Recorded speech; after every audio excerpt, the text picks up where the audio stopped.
Red Bull advisor Dr Helmut Marko has admitted that promoting Liam Lawson to Red Bull Racing in the first place was a mistake from the team.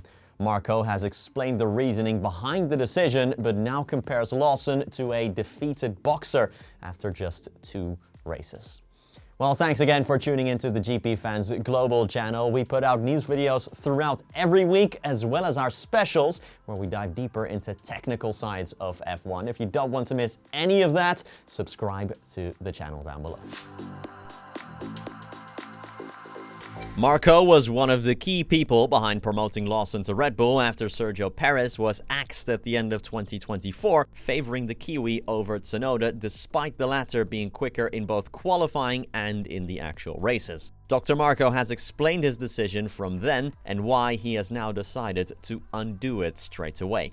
Quote, in Australia, Lawson, had a broken turbo during the 3rd free practice, losing kilometers. But what he has done so far is obviously too little. We need a strong driver, if only for the team's tactics. Yuki was too inconsistent. That's why we had unanimously chosen Lawson. However, due to increasing pressure, he could not perform right from the first day in Australia. From then on, he spiraled down. He was like a defeated boxer. It's very difficult to get out of that. In that respect, it was a mistake to promote Lawson to Red Bull.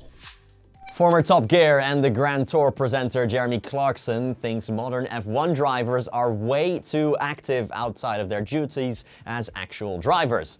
Clarkson believes this takes away from the mystique of the sport. Some drivers are more active on social media than others, but for example, Max Verstappen announced ahead of the 2025 season that he would no longer participate in social media hits apart from Red Bull's in-house channels. Fernando Alonso too has said he will no longer comment to the media after free practice sessions, and Clarkson takes it even further.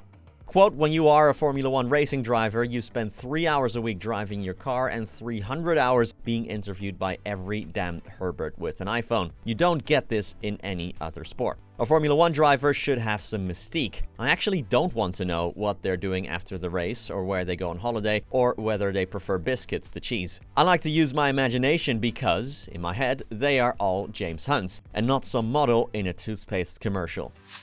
Finally, Fernando Alonso has revealed he drove the Chinese Grand Prix while suffering from an injury. Alonso was the only DNF in the race as his Aston Martin suffered from a brake failure, which might have been a blessing in disguise for the veteran. Alonso is the only driver who has not yet seen a checkered flag of a Grand Prix in the 2025 F1 season. He crashed at the wet Australian Grand Prix as he drove over some gravel that was kicked up on the track and suffered a technical DNF early in Shanghai. Speaking to the Spanish media, Alonso revealed he took to the grid in China while wearing a neck brace. Not ideal when you're putting over 5 Gs of force on it for hours on end.